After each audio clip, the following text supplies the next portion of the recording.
శ్రీమన్మహాభారతము 673వ రోజు. ఓం అస్మద్గురుభ్యో నమః. నారాయణం నమస్కృత్య నరం చైవ నరోత్తమం దేవీం సరస్వతీం వ్యాసం తతో జయం ఉదీరయేత్. శ్రీమన్మహాభారతము సభాపర్వము 80వ అధ్యాయము ద్వారా సూత మహానుభావుడు శౌనకాది మహర్షులందరికీ ప్రవచనం చేస్తూ ఈ రకంగా చెబుతూ ఉన్నాడు. ఓ మహర్షులారా, వైశంపాయన మహర్షి జనమేజయ మహారాజుకు శ్రీమన్మహాభారతాన్ని ఉపదేశం చేస్తూ ఇలా చెబుతూ ఉన్నాడు. ఓ రాజా, విదురుడు ధృతరాష్ట్ర మహారాజుతో ఈ రకంగా అంటూ ఉన్నాడు. ఓ రాజా, పాండవులు అరణ్యానికి వెళ్ళిపోయిన తర్వాత మన హస్తినాపుర పౌరులంతా, మొత్తం బ్రాహ్మణులు, క్షత్రియులు, వైశ్యులు, శూద్రులు అందరూ ఆయుధము దెబ్బతిన్న వారిలాగా ఏమాత్రము సుఖంగా లేరు. ఎవరికి ఎవరు ఇష్టంగా సమాధానం కూడా చెప్పటం లేదు. మొత్తం చైతన్యాన్నే కోల్పోయారు. యదవస్థ బభూవార్తా హి అయోధ్యా నగరీపురా రామే వనం గతే దుఃఖాత్ హృతరాజ్యే సలక్షణే తదవస్థం బభూవార్తం అద్యేదం గజసాహ్వయం గతే పార్థే వనం దుఃఖాత్ హృతరాజ్యే సహానుజైః.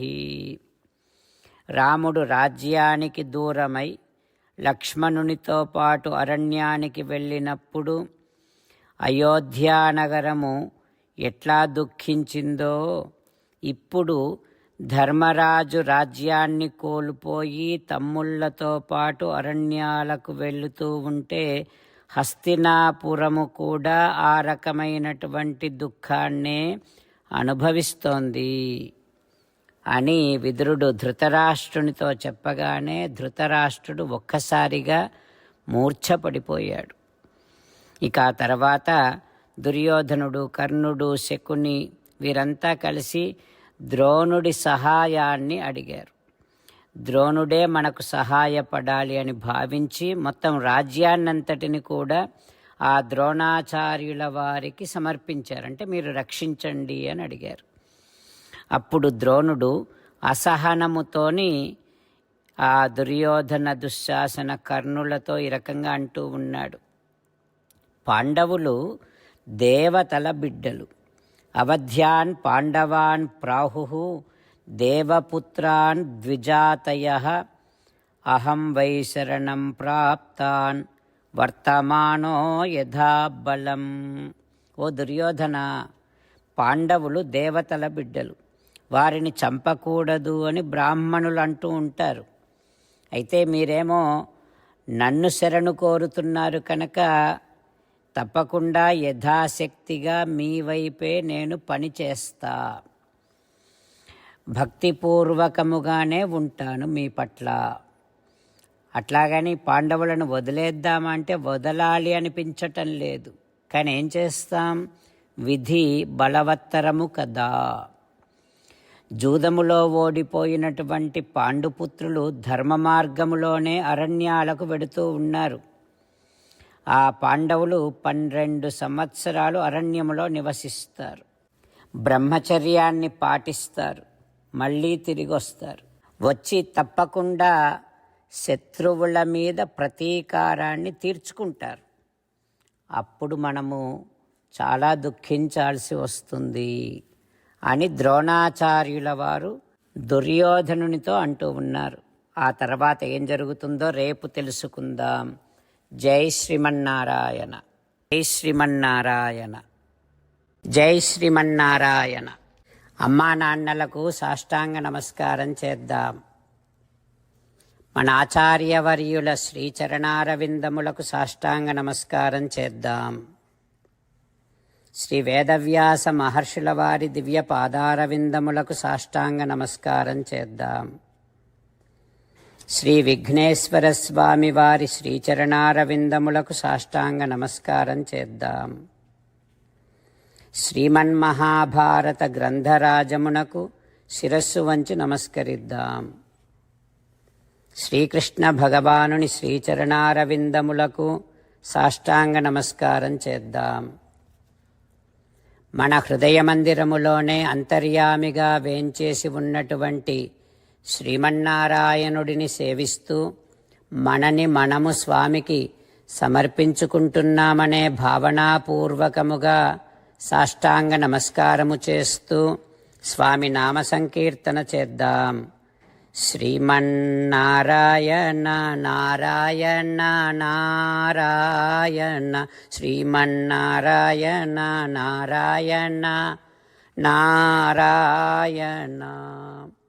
శ్రీమన్నారాయణుడే శ్రీకృష్ణ భగవానుడిగా వచ్చి మనందరికీ భగవద్గీతను ఇచ్చి మనందరినీ ఒక 8 పనులు చేయమని చెబుతూ ఉన్నాడు.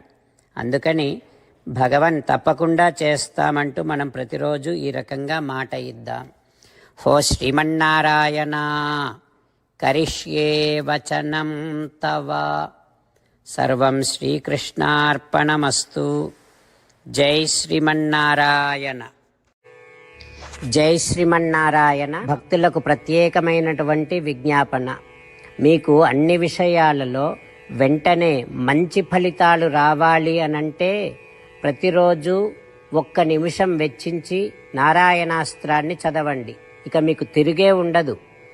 నారాయణాస్త్రాన్ని పొందడానికి మీరేం చేయాలంటే నారాయణాస్త్రం అనే వెబ్సైట్కి వెళ్ళి మీ పేరు మీ ఈమెయిల్ ఇస్తే మీ ఈమెయిల్కి నారాయణాస్త్రం PDF వస్తుంది. అందులో ఒక రామాయణ శ్లోకం, ఒక గీతా శ్లోకం, ఒక విష్ణునామం ఉంటాయి. ఆ 3 కలిపి నారాయణాస్త్రం అంటాం. ప్రతి ఒక్కరికి వేరువేరు శ్లోకాలను ఇస్తున్నాం. ఆ రకంగా ఎవరి శ్లోకాన్ని వారు ప్రతిరోజు తప్పనిసరిగా చదవటం వలన ప్రతిరోజు ప్రతి 24,000 భక్తులతో ఒకసారి సంపూర్ణ రామాయణ పారాయణ, 33 సార్లు శ్రీమద్ భగవద్గీత పారాయణ, 24 సార్లు శ్రీ విష్ణు సహస్రనామ స్తోత్ర పారాయణ జరుగుతుంది. ప్రతి ఒక్కరికి అంతటి విశేష ఫలితము ప్రతిరోజు లభిస్తుంది. అందుకని మీరు మీ కుటుంబ సభ్యులు అందరూ ఒక్కొక్కరు ఒక్కొక్క నారాయణాస్త్రాన్ని వెంటనే పొందండి. జై శ్రీమన్నారాయణ. శ్రీమద్ భగవద్గీత సారాంశముగా 18వ అధ్యాయములో 65 నుంచి 69 శ్లోకముల ద్వారా శ్రీకృష్ణ భగవానుడు మనందరినీ ఒక 8 పనులు చేయమని చెబుతూ పరమాత్మ ఈ రకంగా అంటూ ఉన్నాడు. ఎవరెవరైతే నేను చెప్పిన ఈ 8 పనులు చేస్తారో వారందరూ నాకు చాలా ఇష్టమైన వారవుతారు. అప్పుడు వారిని నేను సకల పాపముల నుండి సకల దుఃఖముల నుండి విముక్తులను చేసి నా అంతటి వారిగా చేసుకుంటా, తరగని ఆనందాన్ని అనుభవింపచేస్తా. నిజమే చెబుతున్నా, ప్రమాణము చేసి చెబుతున్నా అంటూ సాక్షాత్తుగా దేవదేవుడైన శ్రీమన్నారాయణుడైన శ్రీకృష్ణ భగవానుడే మనను ఈ 8 పనులు చేయమని చెబుతూ ఉన్నాడు కనుక హో శ్రీమన్నారాయణ కరిష్యే వచనం తవ తప్పకుండా చేస్తా, నువ్వు చెప్పినట్టే చేస్తా అంటూ మనం ప్రతిరోజు దేవదేవుడైన శ్రీమన్నారాయణుడికి ఈ రకంగా మాట ఇద్దాం.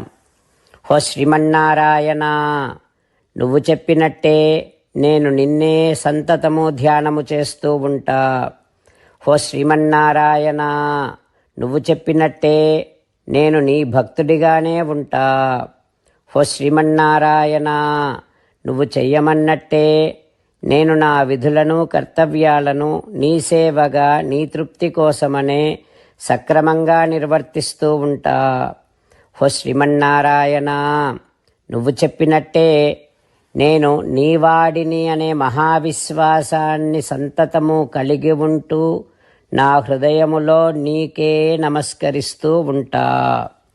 హో శ్రీమన్నారాయణ మామేకం శరణం వ్రజ నన్నొక్కడిని మాత్రమే శరణు వేడుకో అని నువ్వే అన్నావు కనుక నేను నిన్ను ఒక్కడిని మాత్రమే శరణు వేడుకుంటా. హో శ్రీమన్నారాయణ మా శుచః ఇక దుఃఖించకు అని నువ్వే నాకు భరోసా ఇస్తూ ఉన్నావు కనుక నేను ఇక దుఃఖించను. ఓ శ్రీమన్నారాయణ, నువ్వు చెప్పినట్టే నువ్వు నా కోసమని చెప్పిన శ్రీమద్భగవద్గీతను ఎప్పుడో ఒక్కసారి కాకుండా ప్రతిరోజు కనీసం ఒక్క శ్లోకాన్నైనా అనుసంధానము చేస్తూ గీతోపదేశాన్ని జ్ఞాపకం చేసుకుంటూ ఉంటా. ఓ శ్రీమన్నారాయణ, నువ్వు చెప్పినట్టే నువ్వందరి కోసమని చెప్పిన శ్రీమద్భగవద్గీతను తెలియని భక్తులందరికీ తెలియచేసే నా వంతు ప్రయత్నాన్ని నిరంతరము కొనసాగిస్తూనే ఉంటా. ఓ శ్రీమన్నారాయణ, నేను నువ్వు చెప్పినట్టే చేస్తా, నీకు నచ్చినట్టే ప్రవర్తిస్తా, నీకోసమే పని చేస్తూ ఉంటా. కరిష్యే వచనం తవ. సర్వం శ్రీకృష్ణార్పణమస్తు. జై శ్రీమన్నారాయణ.